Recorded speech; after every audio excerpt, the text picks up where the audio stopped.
Hello everyone, आज हम पढ़ेंगे coordination chemistry part 7 application of CFT.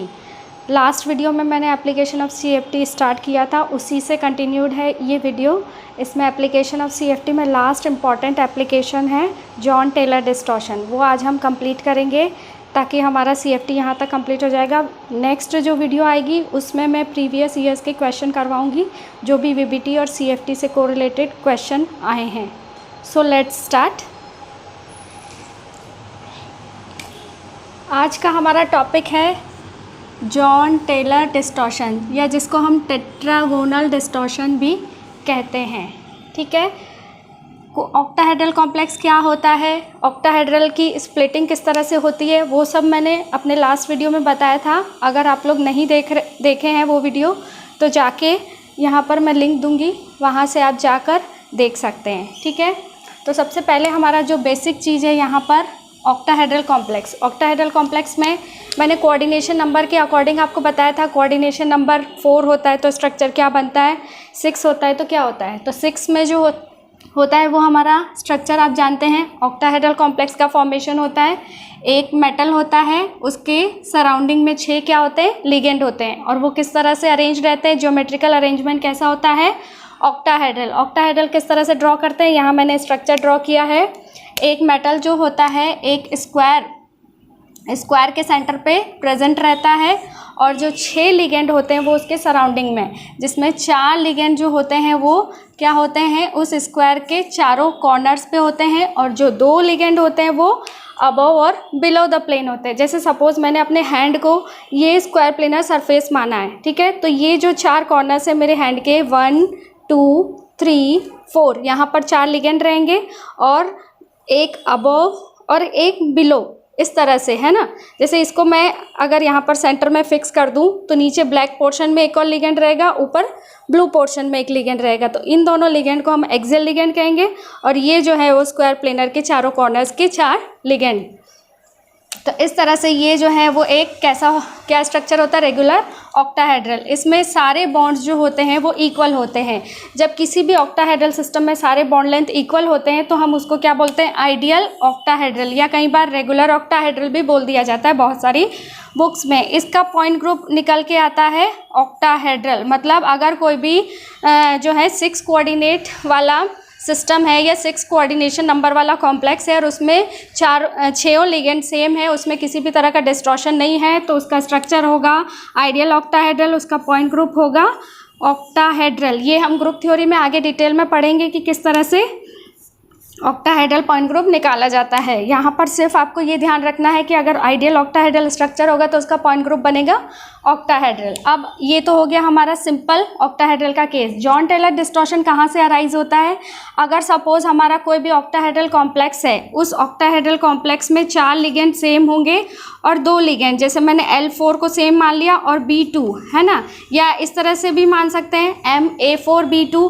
इसमें 4 लिगेंड एक जैसे होंगे और 2 लिगेंड डिफरेंट होंगे। तो आइसोमेरिज्म भी आप लोग जानते होंगे, पढ़े होंगे अर्लियर क्लासेस में। तो जैसे MA4B2 में कैसे आइसोमर बन सकते हैं, सिस और ट्रांस आइसोमर बन सकते हैं। सिस और ट्रांस आइसोमर कैसे, जो 4 लिगेंड है वो क्या होंगे, स्क्वायर प्लेनर के 4 कॉर्नर्स पे होंगे, और ये जो 2 लिगेंड है सॉरी, ये या तो ट्रांस पोजीशन में हो सकते हैं या सिस पोजीशन में हो सकते हैं। ठीक है, तो हम जो केस कंसिडर करेंगे, इस टाइप का जो स्ट्रक्चर होता है उसमें 2 लिगेंड अगर ट्रांस पोजीशन पे है, मतलब MA4B2 टाइप ऑफ कॉम्प्लेक्स है, उसमें 2 लिगेंड कैसे हैं, डिफरेंट है, और वो ट्रांस पोजीशन पे है, तो उसकी बॉन्ड लेंथ जो होगी वो रेगुलर जो स्क्वायर प्लेनर स्ट्रक्चर है उससे डिफरेंट होगी। या हम ऐसा भी कह सकते हैं कि इसमें जो हमारा मेटल एटम है, उस मेटल एटम में जो d ऑर्बिटल का जो कॉन्फ़िगरेशन है उसमें अगर अनसिमेट्रिकल डिस्ट्रीब्यूशन है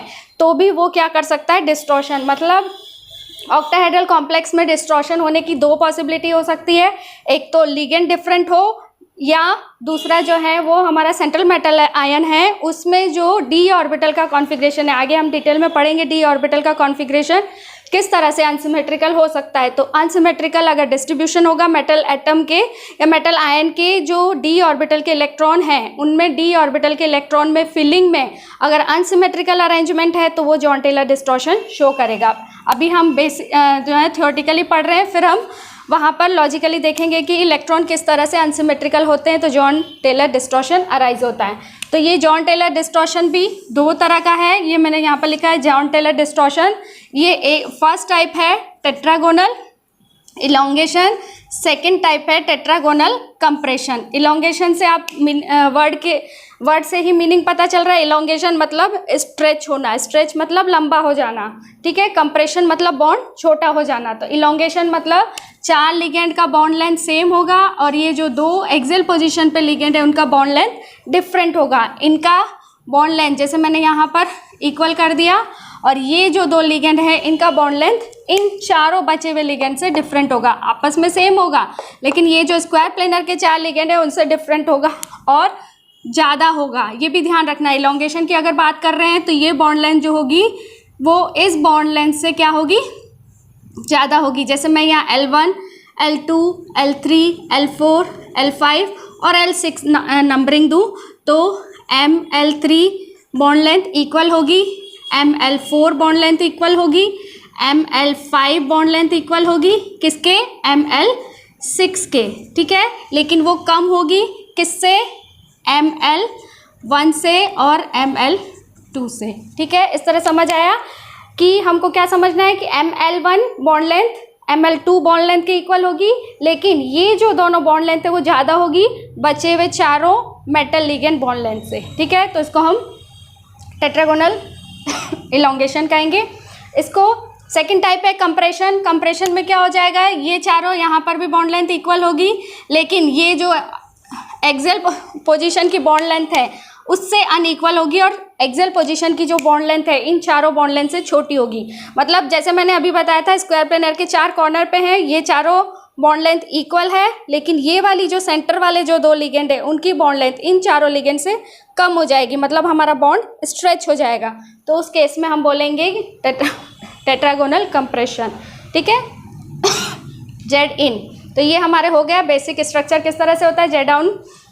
Z out Jahn Teller distortion किस तरह से होता है, जेड इन स्ट्रक्चर में किस तरह से ड्रॉ करते हैं, ठीक है। हाँ, एक चीज़ इंपॉर्टेंट चीज़ है कि पॉइंट ग्रुप बदल जाता है अगर इलोंगेशन होगा या कंप्रेशन होगा, या ओवरऑल हम बोलेंगे जॉन टेलर डिस्टॉर्शन में हमारा पॉइंट ग्रुप जो है ऑक्टाहेड्रल से घट के, मतलब सिमेट्री कम हो जाएगी, लेसर सिमेट्रिकल हो जाएगा वो स्ट्रक्चर और पॉइंट ग्रुप आएगा D4H, ठीक है।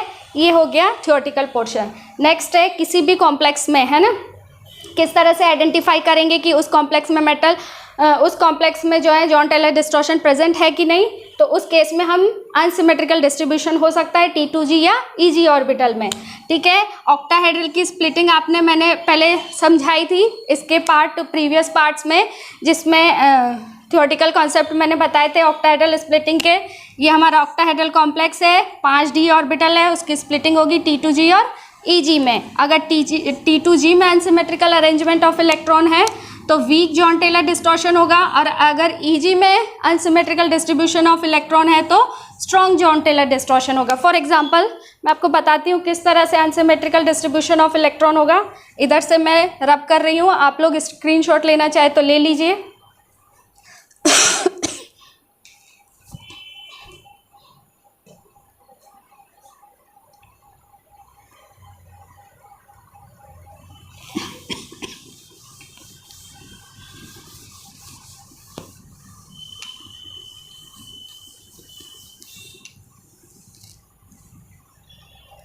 फॉर एग्जाम्पल जैसे अगर हमारा कोई भी मेटल आयन है ना, ये है हमारा मेटल आयन, इसमें कॉन्फ़िगरेशन आ रहा है D1, तो हम किस तरह से स्प्लिटिंग कराएंगे। T2G ऑक्टाहेड्रल में हमेशा नीचे होता है, लोअर एनर्जी का होता है, EG ऊपर होता है। इसको हम लिखेंगे T2G, दैट इज EG। एक इलेक्ट्रॉन है, इस तरह से भरेंगे, ठीक है। फिर D2 कॉन्फ़िगरेशन है, D2 में अच्छा, इसमें एक चीज़ और ध्यान रखना है आपको, हाई स्पिन लो स्पिन भी ध्यान रखना है ना। अगर लिगेंड वीक फील्ड है तो आपको हाई स्पिन मतलब हुंड रूल को फॉलो करते हुए इलेक्ट्रॉन का डिस्ट्रीब्यूशन करना है, और अगर वीक फील्ड है तो लो स्पिन होगा, हुंड रूल फॉलो नहीं होगा। ये मैंने अपने प्रीवियस वीडियो में बताया है आपको, ठीक है। D2 होगा तो किस तरह से भरेंगे ये, फिर D3 होगा, 1 2 3। अब यहाँ तक तो हमारा हाई स्पिन लो स्पिन है ना, हाई स्पिन लो स्पिन कॉम्प्लेक्स एक ही तरह इलेक्ट्रॉन फिल करेगा। अब हम इलेक्ट्रॉन फिल करेंगे, यहाँ पर D1 है, D1 में अनसिमेट्रिकल अरेंजमेंट है, इसमें सिमेट्री नहीं है इलेक्ट्रॉन भरने में। सिमेट्री कब होती है, जब T2G के तीनों ऑर्बिटल में इलेक्ट्रॉन 1 1 1 भरेंगे तो हम सिमेट्रिकल बोलेंगे।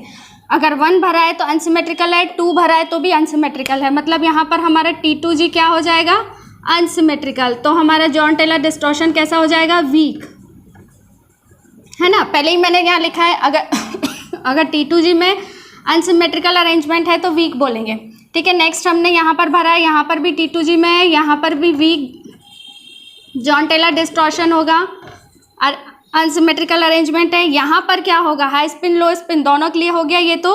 अब यहाँ पर क्या है, सिमेट्रिकल अरेंजमेंट, तो नो जॉन टेलर डिस्टॉर्शन, ठीक है। इस तरह से समझ आया आपको, अनसिमेट्रिकल इलेक्ट्रॉन किस तरह से भरे जाते हैं, सिमेट्रिकल डिस्ट्रीब्यूशन किस तरह से होगा।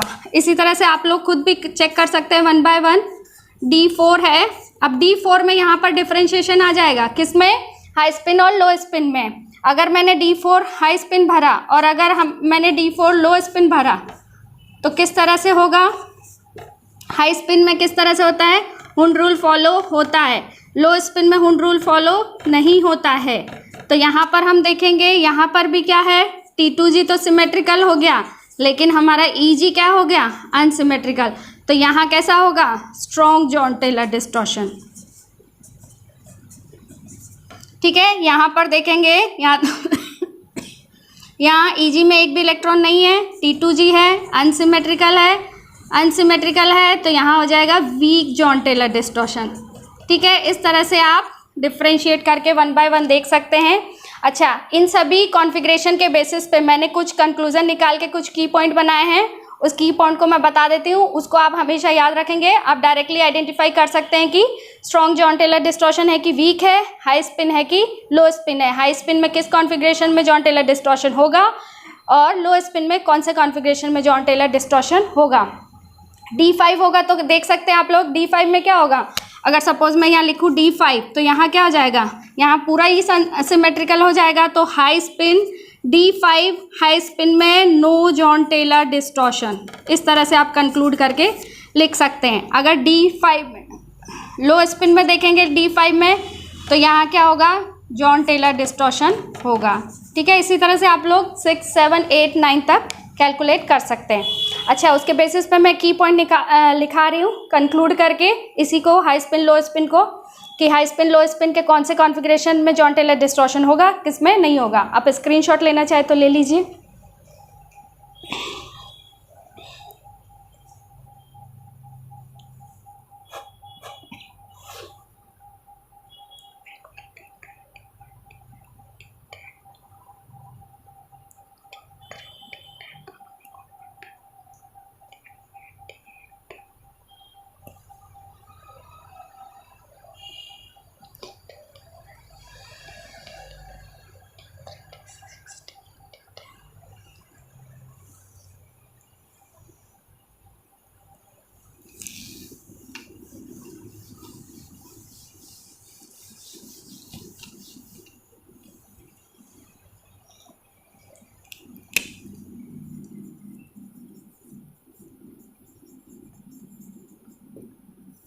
इसमें लिखेंगे आप हाई स्पिन कॉम्प्लेक्स, इसमें हो जाएगा D3, फिर D5, D8, D10, ये सारे कॉन्फ़िगरेशन जो होंगे उनमें नो जॉन टेलर डिस्टॉर्शन होगा।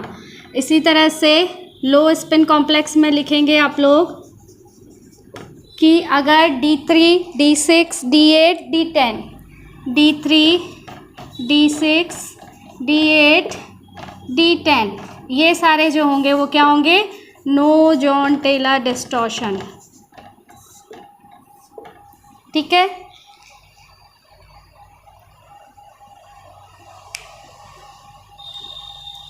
ये हो गया। नेक्स्ट हम यहाँ पर देख रहे हैं जेड इन और जेड आउट किस तरह से चेक करते हैं। यहाँ पर थोड़ा हौच पौच हो गया है, मैं वापस रब करके यहाँ पे बनाऊंगी तो आपको अच्छे से क्लियर हो जाएगा।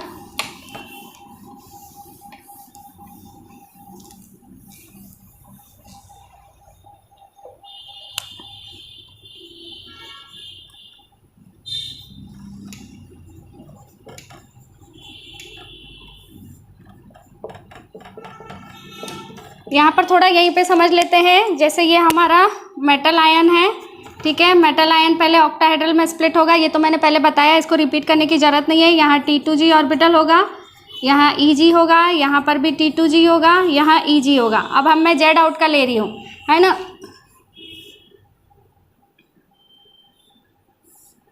ये सॉरी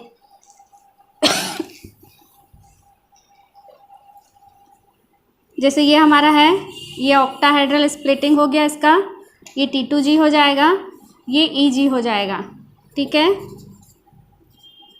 फिर फर्दर इसका स्प्लिटिंग होगा,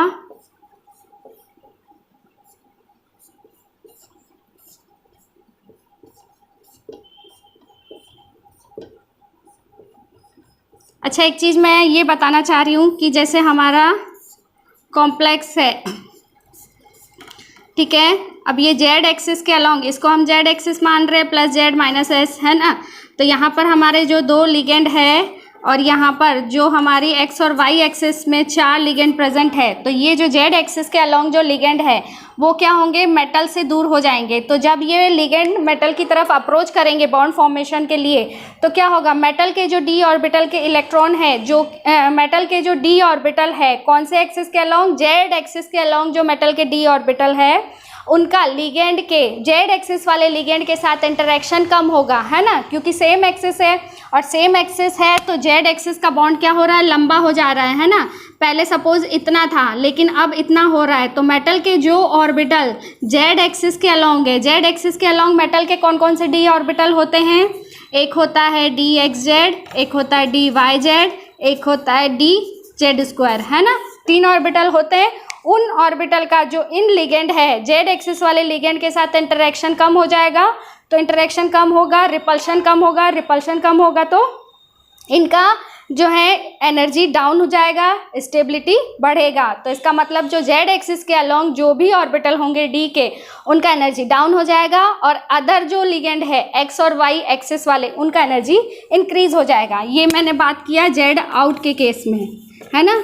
तो जेड आउट के केस में जैसे T2G होता है तो उसमें हमारा कौन सा होता है, DXY होता है। ये हम पहले देखे ऑक्टाहेड्रल स्प्लिटिंग में, DXY, DYZ, DZX। यहाँ पर होता है हमारा DX स्क्वायर, वाई स्क्वायर और DZ स्क्वायर। यहाँ पर हम करेंगे तो डाउनवर्ड कौन कौन से ऑर्बिटल जाएंगे जेड एक्सिस के अलॉन्ग, कौन कौन से हैं, DYZ, DZX। और ये जो DXY है वो डी एनर्जाइज होगा, उसका स्टेबिलिटी कम हो जाएगा, इनका स्टेबिलिटी बढ़ जाएगा। इसी तरह से यहाँ पर भी है EG ऑर्बिटल में डी जेड स्क्वायर का एनर्जी डाउन हो जाएगा, D X square Y square का एनर्जी इंक्रीज हो जाएगा। ये हमारा जेड आउट है। इसके अलॉन्ग इस तरह से बेरी सेंटर है। ये टोटल जो एनर्जी है, जैसे वहाँ हम डेल्टा O माने थे, यहाँ पर अगर हम डेल्टा 1 माने, यहाँ पर डेल्टा 2 माने, तो एक्स जेड और वाई जेड की एनर्जी डाउन हो रही है। यहाँ पर हम लिखेंगे कितना एनर्जी में कमी आ रही है, वो होगी हमारी -1.3 डेल्टा 1। इनकी एनर्जी एक्स वाई की एनर्जी कितने अमाउंट से बढ़ रही है, तो हो जाएगा +2/3 डेल्टा 1, ठीक है। अब यहाँ तो एक एक ऑर्बिटल ही है तो इसकी एनर्जी -12 डेल्टा 1 2 से डाउन डिक्रीज होगी और इनकी एनर्जी जो होगी प्लस डेल्टा 2 से इंक्रीज होगी। ये पूरा डायग्राम हमारा किसका जाएगा, जेड आउट का। इंक्रीजिंग ऑर्डर ऑर्बिटल्स का, इंक्रीजिंग ऑर्डर का डायग्राम भी बना सकते हैं। कई बार ऑर्बिटल का इंक्रीजिंग ऑर्डर का जो है सीक्वेंस भी पूछा जाता है कि जेड आउट जो है उसमें ऑर्बिटल का इंक्रीजिंग ऑर्डर या डिक्रीजिंग ऑर्डर का सीक्वेंस क्या रहेगा ऑर्बिटल्स का। तो इसमें हम कैसे ड्रॉ करेंगे, जेड आउट में जो डी ऑर्बिटल्स है उनकी एनर्जी का सीक्वेंस रहेगा DYZ इक्वल टू DZX, सबसे कम एनर्जी है। फिर आएगा हमारा DXY, फिर आएगा हमारा डी जेड स्क्वायर और आखिरी में आएगा हमारा D X square Y square. ये हमारा रहेगा जेड आउट कॉन्फ़िगरेशन में डी ऑर्बिटल का एनर्जी का सीक्वेंस। ठीक है, नेक्स्ट हम लिखेंगे जेड इन के लिए। जेड इन में भी सेम, ये वाला पोर्शन तो सेम रहेगा, स्प्लिटिंग होगी ऑक्टाहेड्रल T2G और EG में। यहाँ से हम डिफ्रेंशिएट करेंगे जेड इन और जेड आउट को। अब क्या हो रहा है, इस डायग्राम फिर से बनाऊँ मैं, ये मैं रब कर दे रही हूँ। जेड इन मतलब टेट्रागोनल कंप्रेशन है ना, जैसे मैंने यहाँ पर डायग्राम बनाया, पहले भी बनाया था। ये हमारा मेटल है, स्क्वायर प्लेनर अरेंजमेंट में 4 लिगेंड है।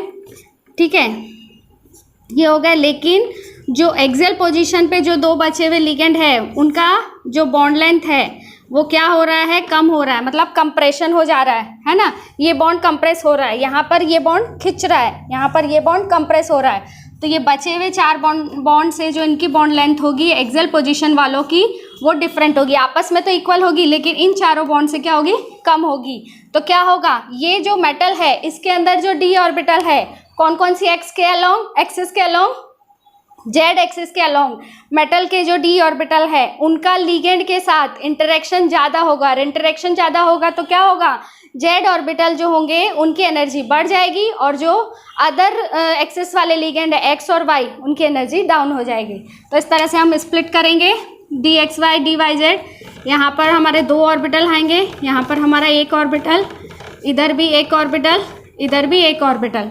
यहाँ पर क्या होगा, D X Z D Y Z, यहाँ पर हो जाएगा हमारा डी एक्स वाई, यहाँ पर हो गया हमारा D X square Y square, ये हो गया डी जेड स्क्वायर। अब इसमें भी जेड इन में भी हम एनर्जी का सीक्वेंस ड्रॉ कर सकते हैं डी ऑर्बिटल्स का। डी एक्स वाई की एनर्जी सबसे कम, फिर D X Z equal to D Y Z, फिर आ जाएगा हमारा D X square Y square, और आखिरी में डी जेड स्क्वायर की एनर्जी सबसे ज़्यादा होगी। ठीक है, ये वाला जो जेड आउट है वो ट्राइगोनल बाइपिरामिडल में भी इसी तरह से होता है, सॉरी टेट्रागोनल अरेंजमेंट में भी इसी तरह से होता है। जेड आउट वाला या टेट्रागोनल अरेंजमेंट बोले तो एक ही होता है। ठीक है, स्क्रीनशॉट ले लीजिए। अब कुछ प्रीवियस ईयर्स के क्वेश्चन करते हैं जॉन टेलर डिस्टॉर्शन के बेसिस पे, फिर इसके कॉन्सिक्वेंसेस पढ़ते हैं।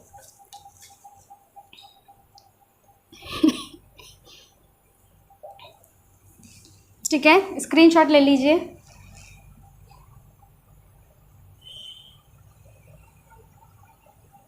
इसमें एक क्वेश्चन है, लिखेंगे, प्रीवियस ईयर्स का ही है, ईयर कौन सा मेरे को नहीं पता, पर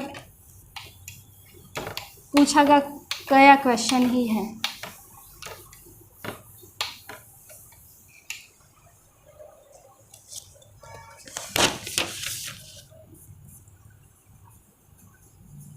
लिखेंगे which of the following is perfect octahedral.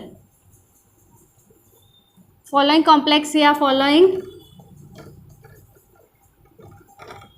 Is perfect octahedral.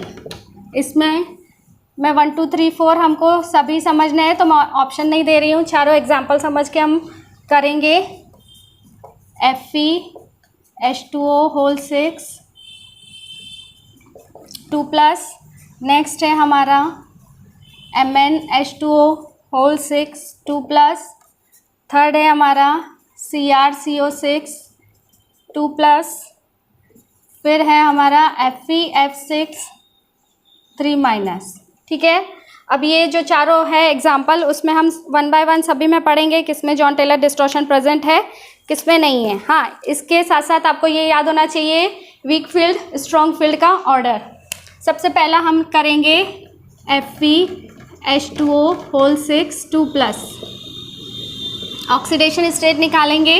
इसको अगर हम X मानेंगे, न्यूट्रल होता है इक्वल टू +2, तो X मतलब आयरन हमारा +2 ऑक्सीडेशन स्टेट है। आयरन के वैलेंस शेल में कितने 8 इलेक्ट्रॉन होते हैं, 3d6 4s2, +2 होगा तो 3d6 है। अब हमारा लिगेंड देखेंगे, लिगेंड का नेचर कैसा है, वीक फील्ड है कि स्ट्रॉन्ग फील्ड है। वाटर हम जानते हैं according to spectrochemical series weak field ligand है। वीक फील्ड लिगेंड में हाई स्पिन होता है, हाई स्पिन मतलब हुंड रूल फॉलो होगा।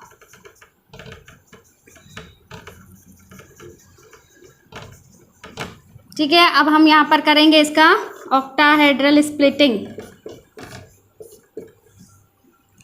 हाई स्पिन है, हाई स्पिन में किस तरह से होगा, पहले अनपेयर्ड इलेक्ट्रॉन भरेंगे, ये 5 हो गया, ये 6 हो गया। अब आइडेंटिफिकेशन कैसे होता है जॉन टेलर डिस्टॉर्शन में, कैसे होता है, T2G या EG, है ना, दोनों में से कोई भी एक सिमेट्रिकल एक अनसिमेट्रिकल या दोनों अनसिमेट्रिकल।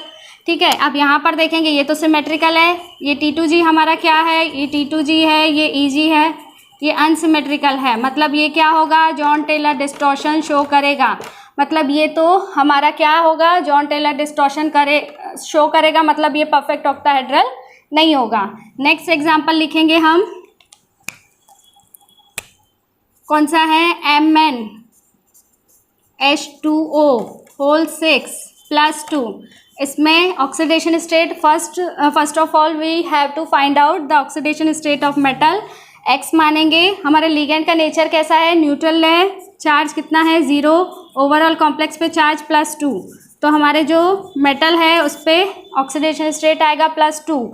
क्रोमियम में वैलेंस शेल में कितने इलेक्ट्रॉन होते हैं, 7 होते हैं, तो मैंगनीज में 7 होते हैं, +2 के बाद बनेगा 3D5। अब लिगेंड कैसा है, वही वाटर है, वीक फील्ड है, हाई स्पिन होगा तो ऑक्टाहेड्रल स्प्लिटिंग करेंगे, इलेक्ट्रॉन की फिलिंग देखेंगे, हुन रूल फॉलो होगा, 1 2 3 4 5, हुन रूल फॉलो हो रहा है, सभी में क्या है, सिमेट्रिकल डिस्ट्रीब्यूशन है, 1 1 1, मतलब ये सिमेट्रिकल अरेंजमेंट है, 1 1, ये भी सिमेट्रिकल अरेंजमेंट है, तो ये क्या होगा, नो जॉन टेलर डिस्टॉर्शन। और लिगेंड तो कोई चेंज है ही नहीं, है ना, कई बार ऐसा होता है कि सिमेट्रिकल डिस्ट्रीब्यूशन होता है लेकिन लिगेंड जो होते हैं वो डिफरेंट होते हैं, तो उस केस में हम लिगेंड को भी कंसिडर करेंगे। 2 ऑप्शन बताए थे मैंने शुरू में भी, या तो लिगेंड डिफरेंट होने चाहिए, अगर ये कॉन्फ़िगरेशन सेम है तो फिर लिगेंड को चेक करेंगे हम। नो जॉन टेलर डिस्टॉर्शन, मतलब ये हमारा क्या हो जाएगा, परफेक्ट ऑक्टाहेड्रल, ये हो गया हमारा आंसर। नेक्स्ट हम करेंगे CrCO6।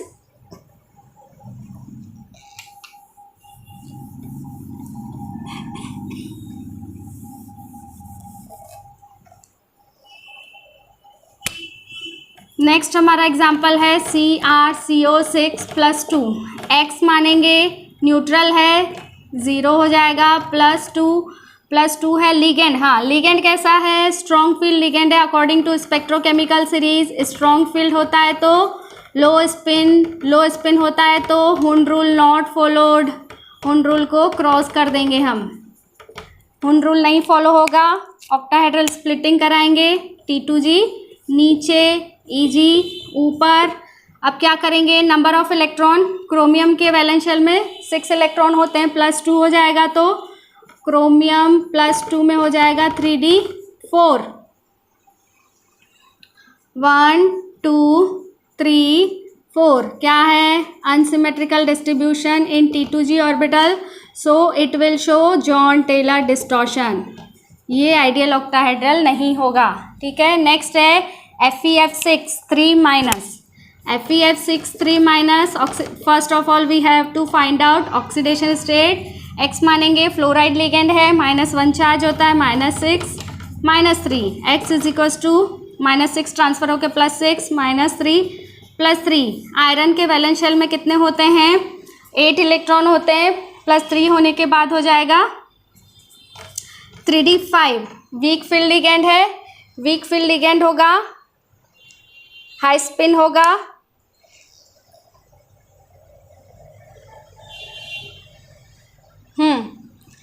वीक फील्ड है, हाई स्पिन है, किस तरह से फिल करेंगे, अनपेयर्ड इलेक्ट्रॉन भरेंगे, हुन रूल फॉलो होगा, सिमेट्रिकल अरेंजमेंट है, नो जॉन टेलर डिस्टॉर्शन, तो हमारा मोर देन 1 करेक्ट वाला भी ऑप्शन आता है ना, कॉम्बिनेशन करके कि ओनली 1, 1 and 2, 1 and 3, 2 and 4, इस तरह से, तो ये वाला जो है मोर देन 1 वाला करेक्ट वाला क्वेश्चन होगा। इस तरह से आप फाइंड आउट करेंगे। ठीक है, एक और क्वेश्चन करेंगे,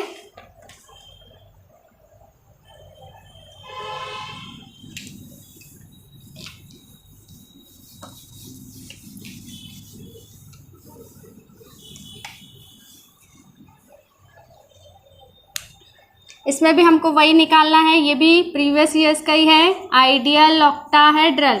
मैं पूरा क्वेश्चन नहीं लिख रही हूँ, डायरेक्ट ऐसे ही लिख रही हूँ कि कौन सा कॉम्प्लेक्स आइडियल ऑक्टाहेड्रल है। कुछ एग्जांपल है, MnF6 4 माइनस,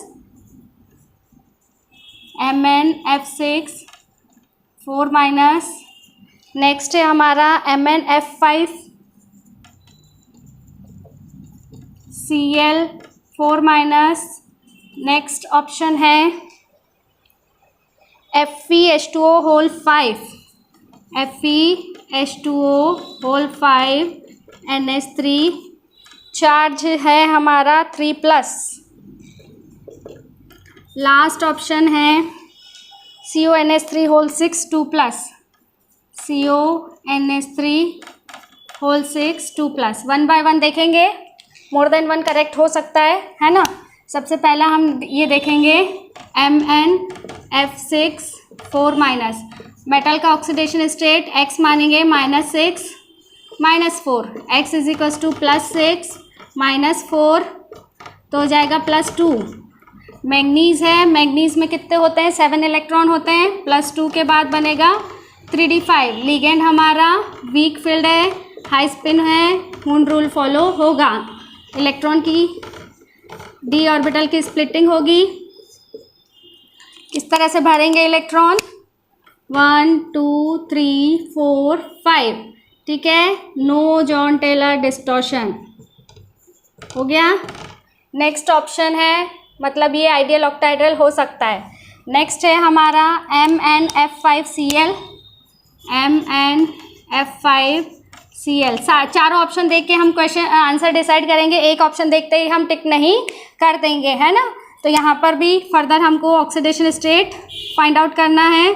-5 है, क्लोराइड -1 है, 4 माइनस हो जाएगा, +6 -4 वही +2 वैसा ही आ रहा है सिमिलर, तो क्या हो जाएगा 3d5। दोनों लिगेंड कैसे हैं, वीक फील्ड है। अच्छा एक चीज़ और है, मैंने आपको पहले पढ़ाया था VBT के दौरान, है ना। VBT के कुछ की पॉइंट थे और मैंने वहाँ बोला भी था कि ये VBT के की पॉइंट जो है CFT पे भी अप्लाई होंगे।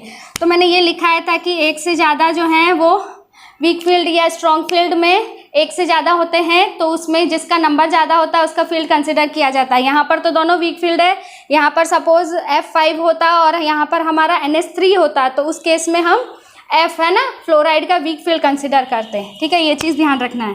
3d5 है, ऑक्टाहेड्रल स्प्लिटिंग करेंगे, यहाँ पर वही हाई स्पिन होगा, हुन रूल फॉलो होगा, नो जॉन टेलर डिस्टॉर्शन, मतलब ये भी आइडियल ऑक्टाहेड्रल होगा और ये भी आइडियल ऑक्टाहेड्रल होगा, ठीक है। लेकिन हमको आंसर जो है वो ऑप्शन के बेसिस पे टिक करना है। अगर मोर देन 1 करेक्ट का ऑप्शन होगा तब जो है ये दोनों मिलके ऑप्शन बनाएंगे, लेकिन अगर सिंगल ऑप्शन दिया हुआ होगा तो इनमें भी हमको डिफरेंशिएट करना पड़ेगा, है ना, कि दोनों में से मोर जो आइडियल कौन सा होगा। मोर आइडियल का मैंने एक और कैरेक्टरिस्टिक बताया था जॉन टेलर डिस्टॉर्शन नहीं होने का, कि अगर लिगेंड डिफरेंट होंगे तो भी जो है डिस्टॉर्शन की पॉसिबिलिटी हो सकती है। तो यहाँ पर सराउंडिंग लिगेंड सारे सेम है, अगर इन दोनों में से अगर इससे कोई कंक्लूजन नहीं निकलता है तो यहाँ पर चेक करेंगे, यहाँ पर लिगेंड अनसिमेट्रिकल है, यहाँ सारे सिमेट्रिकल है, तो इसको हम आइडियल की श्रेणी में नहीं रखेंगे, आइडियल की कैटेगरी में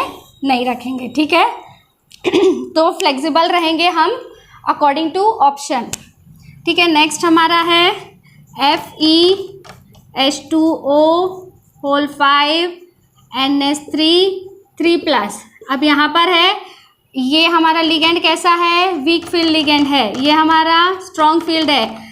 मैंने एक की पॉइंट बताया था VBT के दौरान कि if both strong field and weak field are present, weak field ligands are present, then we consider that field which ligand are more in number।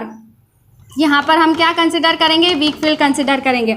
Oxidation state iron क्या है, +3 में है, 3d5 है, वीक फील्ड होगा, हुन rule को follow करेगा। तो यहाँ पर भी क्या है, सिमेट्रिकल डिस्ट्रीब्यूशन है, नो जॉन टेलर डिस्टॉर्शन, ठीक है। नेक्स्ट ऑप्शन एक और है, आखिरी कर लेते हैं, चारों ऑप्शन में क्लियर हो जाएगा, लेकिन मोर देन 1 करेक्ट होगा तो आपको देख के टिक करना पड़ेगा।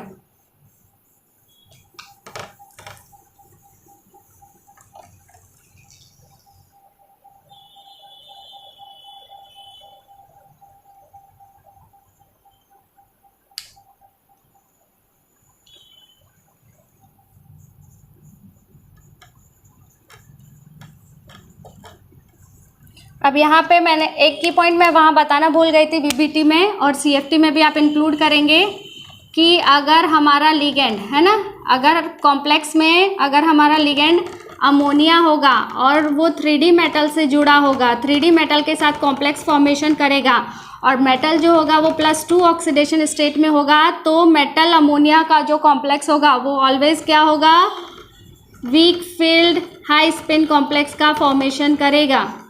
ठीक है, फिर से बोल दे रही हूँ कि अगर अमोनिया हमारा लिगेंड है और अमोनिया 3D मेटल से जुड़ा हुआ है, और जिस मेटल 3D मेटल के केस में है ना, 4D 5D के केस में ये अप्लाई नहीं होगा।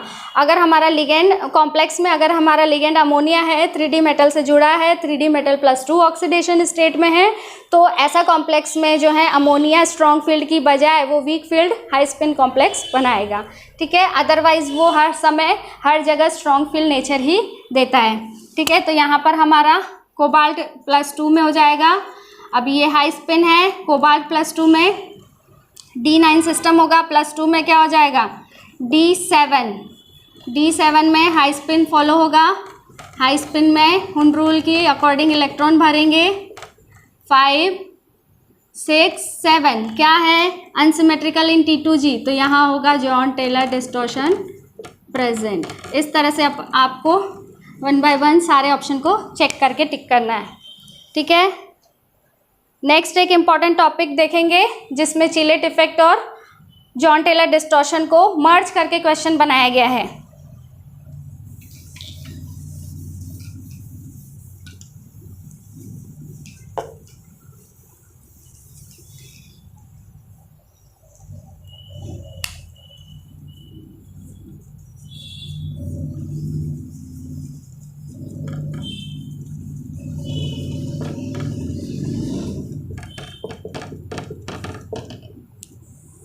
चिलेट इफेक्ट क्या होते हैं, चिलेट इफेक्ट मतलब कुछ लिगेंड जो होते हैं जिनकी डेंटिसिटी मोर देन 1 होती है। मोर देन 1 डेंटिसिटी मतलब एक से ज़्यादा लोन पेयर ऑफ इलेक्ट्रॉन है ना। सपोज मेटल और लिगेंड है, इस तरह से बॉन्ड फॉर्मेशन कर रहा है। इस लिगेंड में क्या होते हैं, ग्रुप ऑफ एटम होते हैं, और ग्रुप ऑफ एटम में एक से ज़्यादा अगर मेटल को इलेक्ट्रॉन डोनर एटम प्रेजेंट होगा तो वो हम उस लिगेंड को या उस ग्रुप ऑफ एटम्स को लिगेंड को हम क्या बोलेंगे,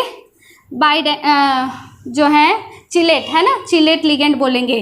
फॉर एग्जांपल सबसे सिंपल जो चिलेट लिगेंड होता है वो है हमारा इथाइलिन डाइअमीन। किस तरह से फॉर्मूला होता है ना, ये है, ये इथाइलिन है और ये 2 NH2 ग्रुप है, तो इसका नाम हो जाएगा इथाइलिन डाइअमीन। इसका जो एब्रीविएशन है ना, एक्सेप्टेड है, IUPAC एक्सेप्टेड एब्रीविएशन है, वो बुक्स में सब जगह ऐसा ही यूज़ होता है, EN करके। ठीक है, तो EN में क्या होगा, जैसे मेटल है, अब इसको हम ऐसे तो नहीं लिखेंगे, स्ट्रेच करके लिखेंगे है ना, इस तरह से मुड़ेगा तभी तो ये बॉन्ड फॉर्मेशन कर पाएगा। ये मेटल को क्या करेगा, इलेक्ट्रॉन डोनेट करेगा और रिंग का फॉर्मेशन करेगा। चिलेट मतलब क्या होता है, रिंग का फॉर्मेशन। तो ये लोन पेयर ऑफ इलेक्ट्रॉन ये मेटल को देगा, ये भी, तो एक रिंग का फॉर्मेशन हो जाएगा। तो किस तरह से ड्रॉ करेंगे, एरो होता है, कोऑर्डिनेट कोवेलेंट बॉन्ड बनाएगा, तो इस तरह से। ठीक है, इस तरह से ये क्या बन गई, एक रिंग बन गई, तो इसको हम बोल देते हैं चिलेट। चिलेट मतलब जॉज है ना, चीला, चीला का मीनिंग होता है बायोलॉजी में जॉज, जॉज से पकड़ते हैं, उसी तरह से ये जो है अपने इन बॉन्ड से पकड़कर इसको चिलेट रिंग का फॉर्मेशन कर रहा है, तो इसको चिलेट इफेक्ट कहते हैं। नॉर्मली क्या होता है, जैसे एक चीज़ और लिखेंगे आप स्टार मार्क बना के कि किसी भी कॉम्प्लेक्स में जॉन टेलर डिस्टॉर्शन जो होता है वो उसकी स्टेबिलिटी को इंक्रीज करता है। मतलब जॉन टेलर डिस्टॉर्शन होगा तो कॉम्प्लेक्स क्या होगा, स्टेबल होगा। और यहाँ पर भी हम कोऑर्डिनेशन में पढ़ते हैं कि अगर किसी भी कॉम्प्लेक्स में चिलेट रिंग प्रेजेंट है तो क्या होगी, स्टेबिलिटी बढ़ेगी। मतलब दो जो फैक्टर है वो दोनों ही क्या कर रहे हैं, स्टेबिलिटी को बढ़ा रहे हैं। हम यहाँ बोल रहे हैं कि चिलेट रिंग की वजह से स्टेबिलिटी बढ़ रही है, यहाँ हम बोल रहे हैं कि जॉन टेलर डिस्टॉर्शन की वजह से स्टेबिलिटी बढ़ रही है। तो कुछ ऐसे एग्जांपल होते हैं जिनमें जॉन टेलर डिस्टॉर्शन भी होता है, चिलेट रिंग भी होता है। तो फिर उस केस में हम डोमिनेटिंग फैक्टर किसको कंसिडर करके स्टेबिलिटी डिसाइड करेंगे, वही हमारा आज का ये जो है मेन पर्पज़ है इस टॉपिक को करने का। कुछ एग्जाम्पल लिखते हैं हम लोग।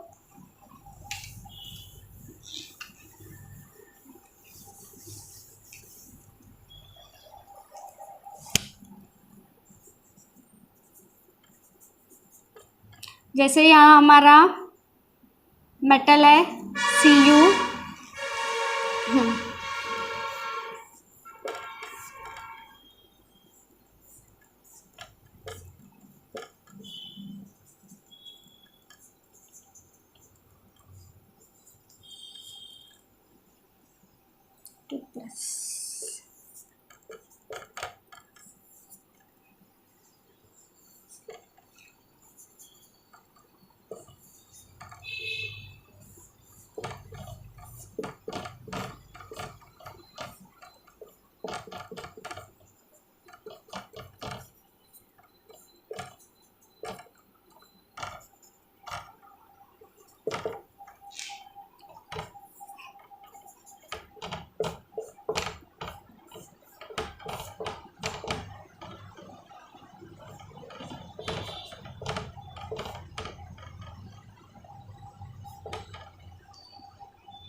इसको हम बोलेंगे complex A, complex B, then complex सी।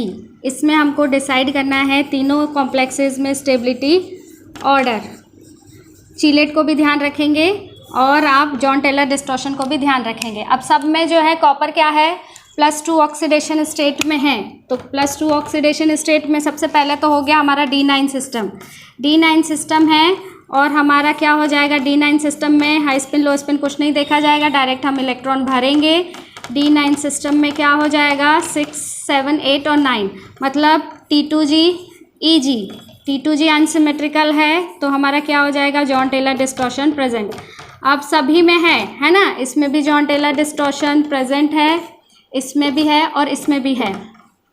ठीक है, अब तीनों में जॉन टेलर डिस्टॉर्शन प्रेजेंट है, साथ में इसमें चिलेट इफेक्ट है, मतलब 3 चिलेट लिगेंड है, इसमें 2 है और इसमें 2 है। तो आप किस तरह से डिसाइड करेंगे, सबसे पहला फैक्टर है हमारा chelate effect. Chelate effect stability को बढ़ाता है, जॉन टेलर डिस्टॉर्शन भी बढ़ाता है। लेकिन यहाँ पर हम देखेंगे, अगर चिलेट इफेक्ट के बेसिस पे देखेंगे तो हम इसको सबसे पहले करेंगे ए, फिर ट्रांस वाले को, फिर बी, फिर सी, इस तरह से करेंगे। लेकिन ये ऑर्डर गलत है, क्योंकि यहाँ पर जब चिलेट इफेक्ट को देखेंगे, हाँ हम मानते हैं कि नंबर ऑफ चिलेट रिंग बढ़ेगी, मतलब यहाँ 2 चिलेट रिंग है, यहाँ 3 चिलेट रिंग है, तो अगर इन दोनों को कंपेयर करेंगे तो 3 चिलेट रिंग में ज़्यादा स्टेबिलिटी होनी चाहिए। क्योंकि हम कोऑर्डिनेशन में भी पढ़ते हैं, बेसिक कोऑर्डिनेशन केमिस्ट्री में, कि किसी भी ऑक्टाहेड्रल कॉम्प्लेक्स या किसी भी कॉम्प्लेक्स में number of chelating ring increase होती है तो उसकी स्टेबिलिटी बढ़ती है। मतलब इसमें 3 चिलेट रिंग है, इसमें 2 है, तो ये it should be more stable. लेकिन यहाँ पर क्या हो रहा है, जॉन टेलर डिस्टॉर्शन है, कॉपर 2+ में है, D9 सिस्टम है, जॉन टेलर डिस्टॉर्शन प्रेजेंट है। और जॉन टेलर डिस्टॉर्शन भी कौन सा वाला, इलोंगेशन वाला। तो इलोंगेशन में क्या होगा, मैंने अभी बताया था थोड़ी देर पहले कि एक बॉन्ड जो होता है वो ऊपर की तरफ, एक नीचे की तरफ, और वो स्ट्रेच हो जाता है। स्ट्रेच हो जाता है तो मतलब ये बॉन्ड यहाँ पर फ्री चाहिए उसको स्ट्रेच होने के लिए, क्योंकि जॉन टेलर डिस्टॉर्शन जब होता है तो बॉन्ड जो होता है वो इलोंगेशन कंप्रेशन है ना, इस तरह से स्ट्रेच होके अंदर बाहर होता है। तो उस केस में अगर मैंने यहाँ पर कोई भी चिलेट रिंग लेके ये वाला जो जेड एक्सिस वाला लिगेंड है वो बांध दिया, तो वो फ्रीली रोटेट नहीं कर पाएगा, मतलब वो जॉन टेलर डिस्टॉर्शन नहीं शो कर पाएगा। और उस वजह से उसमें क्या हो जाएगा, रिंग के कारण स्ट्रेन डेवलप हो जाएगा, है ना। यहाँ से बांध लिया तो वो जो है डायनेमिक और स्टैटिक जॉन टेलर डिस्टॉर्शन 2 तरह का होता है, तो उसमें आपस में इंटरकन्वर्जन होता है, डायनेमिक और जो है स्टैटिक। तो डायनेमिक फिर स्टैटिक, डायनेमिक स्टैटिक। तो इस तरह से यहाँ पर बांध लेंगे तो क्या होगा, इस रिंग में स्ट्रेन डेवलप हो जाएगा, और स्ट्रेन डेवलप होने की वजह से वो क्या होगा, स्टेबिलिटी को रोकेगा, है ना। तो यहाँ पर क्या हो जाएगा, इसका स्टेबिलिटी कम हो जाएगा। यहाँ पर क्या है, फ्री है, जेड अलोंग जेड एक्सिस जो है आराम से घूम सकता है, इसमें स्ट्रेन नहीं है, जबकि इसमें रिंग का स्ट्रेन है। तो सबसे ज़्यादा स्टेबल हमारा बी वाला हो जाएगा, फिर हमारा ए वाला हो जाएगा, फिर हमारा सी वाला हो जाएगा। सी में तो लेस स्टेबल है, दोनों ही फैक्टर के बेसिस पे। एक तो नंबर ऑफ चिलेटिंग लिगेंड भी कम है, इसके अलावा जेड एक्सिस में इसको बांध दिया है, तो दोनों ही फैक्टर इसमें नेगेटिव शो हो रहे हैं।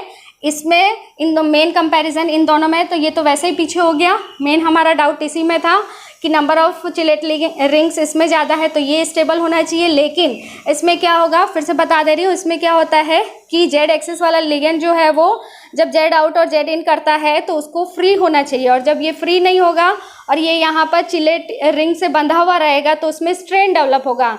ऑलवेज हमको पता है, हम लोग ऑर्गेनिक में भी पढ़ते हैं कि अगर किसी भी रिंग में स्ट्रेन है तो वो लेस स्टेबल हो जाता है। तो इस कारण क्या होगा, इसकी स्टेबिलिटी कम हो जाएगी। और ये ट्रांस वाला है ना, ये ट्रांस वाला कॉम्प्लेक्स है और ये सिस वाला है, तो ट्रांस वाला कॉम्प्लेक्स फर्स्ट नंबर पे हो जाएगा, फिर हमारा 3 चिलेट रिंग वाला हो जाएगा और सिस वाला सबसे लास्ट है। ये इंपॉर्टेंट है, इससे बेस्ड क्वेश्चन पूछे गए हैं, ये प्रीवियस ईयर्स के क्वेश्चन का ही कॉन्सेप्ट है। ठीक है, स्क्रीनशॉट ले लीजिए। एक आखिरी पॉइंट है जॉन टेलर डिस्टॉर्शन का, स्टैटिक और dynamic Jahn Teller distortion. Static में क्या होता है कि जो एनर्जी होती है जेड इन और जेड आउट के बीच की, वो एनर्जी गैप ज़्यादा होता है।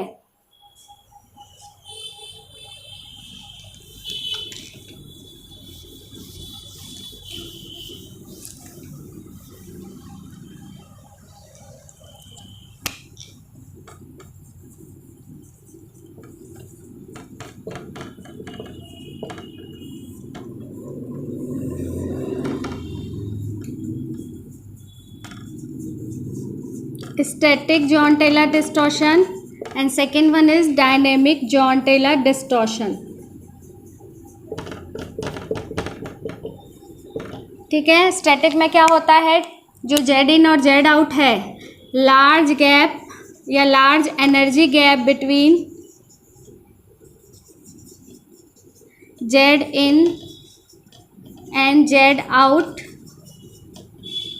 Jahn Teller distortion, and difficult to excite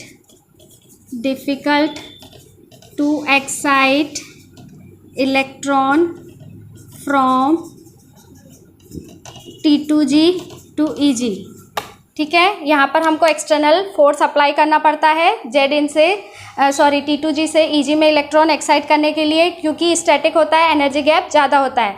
जबकि यहाँ डायनेमिक में क्या होगा, इलेक्ट्रॉन ऊपर जाएगा नीचे आएगा, ऊपर जाएगा नीचे आएगा, मतलब इलेक्ट्रॉन का ट्रांजिशन ईजी होता है T2G से EG में। यहाँ एनर्जी गैप T2G और EG के बीच में जो जेड इन और जेड आउट है उसके बीच में एनर्जी गैप कम होता है, तो इलेक्ट्रॉन ईजिली T2G से EG में एक्साइट हो जाता है। तो यहाँ हम लिखेंगे less energy gap between Z in and Z out, easy to excite electron from T2G to EG। Example है, इसमें जो होता है क्रोमियम का कॉम्प्लेक्स होता है, इसमें आयरन का कॉम्प्लेक्स होता है। एग्जाम्पल, क्रोमियम H2O होल 6 2+, यहाँ पर हो जाएगा आयरन H2O होल 6 2+। एक और है कॉपर का D9 सिस्टम, सबसे वेल नोन एग्जाम्पल है जॉन टेलर डिस्टॉर्शन का। ठीक है, तो ये था हमारा जॉन टेलर डिस्टॉर्शन। अब इसके बाद में जो नेक्स्ट वीडियो आएगी उसमें हम प्रीवियस ईयर्स के क्वेश्चन करेंगे, जो भी बेस्ड है VBT और CFT पे। वीडियो कैसा लगा प्लीज़ कमेंट कीजिएगा। Thank you.